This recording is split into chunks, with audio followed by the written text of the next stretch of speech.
Good to have you back. Let's bring you this now. People earning between 10,000 and 20,000 Rand a month are feeling hammered by rising inflation, and many are currently unable to borrow money from financial institutions or even use other credit.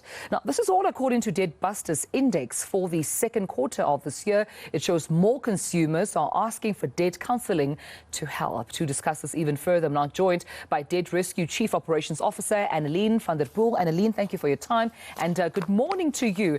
Are South Africans struggling, especially when we look at that pay range of 10,000 and 20,000 Rand?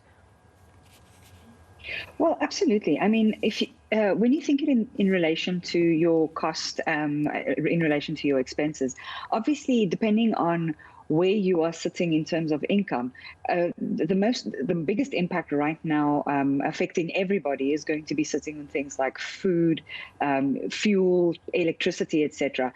And obviously, if you're looking at your higher income brackets, they will see the same effect, but it would have a lesser impact necessarily on their budgets. Where if you're sitting in the lower or middle income groups, that expense is going to have a significantly bigger impact on your budget at the end of the day.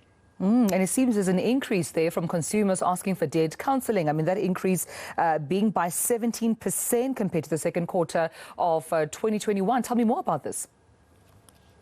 Well, absolutely. I mean, as we know, we're sitting a year later. We no longer have the COVID regulations, which means that a lot less uncertainty, for example, that there would have been a year ago in terms of industries being open, job security, for those who weren't affected by the COVID pandemic. In terms of job security, it's a lot more stable. But also probably the biggest thing is definitely the fact of what has happened in the last year with regards to, living expense increases. I mean, in spite of fuel price, for example, going down, the reality is it's still sitting at over 39% just in direct impact on our pockets. And the indirect then obviously being how it impacts food goods, anything that's transported by road. So the snowball effect we've seen in the last 12 months has been exponential on the impact on consumer budgets. Now, what about unsecured debt, Annaline? What are you seeing there in terms of, consumers trying to seek more unsecured debt to solve their financial problems?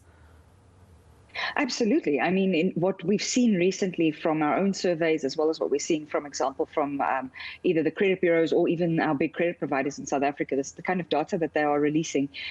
What we are seeing is that people are not making it to the end of the month. So in other words, between payday and the next payday, most people, the moment that the debit orders have gone off, one of our big banks actually released a stat to say that 5 days after payday, there's no money left in the bank. And what that means for consumers is they need to put food on the table. They need to come up with solutions, and they unfortunately are going to turn to, for example, existing credit facilities like credit cards and store cards, or incurring loans, maybe payday loans, just to see them through to the next payday. Yeah, and I'm glad you raised that because I wanted to discuss briefly the debt-to-income ratio. I know that in terms of high debt service burden, we're seeing consumers spending about 63% of their take-home pay to service their debt. Under normal circumstances, what percentage of your salary should actually, and ideally be servicing debt?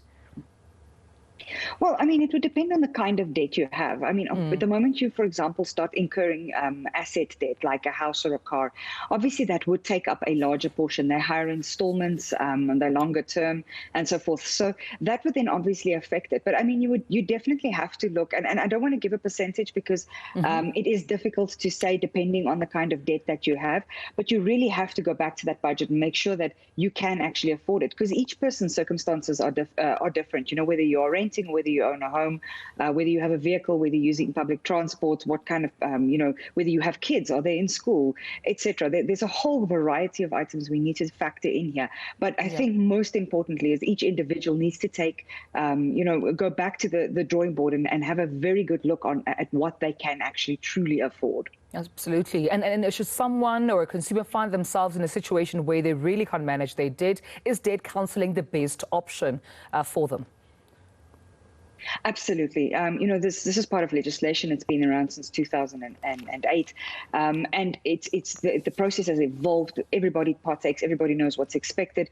And there's this legal protection for consumers, because the biggest fear consumers tend to have is, well, obviously losing assets, assets being repossessed or legal action against them, but also, the emotional stress of having to avoid calls from collectors who are constantly contacting you because they're expecting payment and you just cannot make it.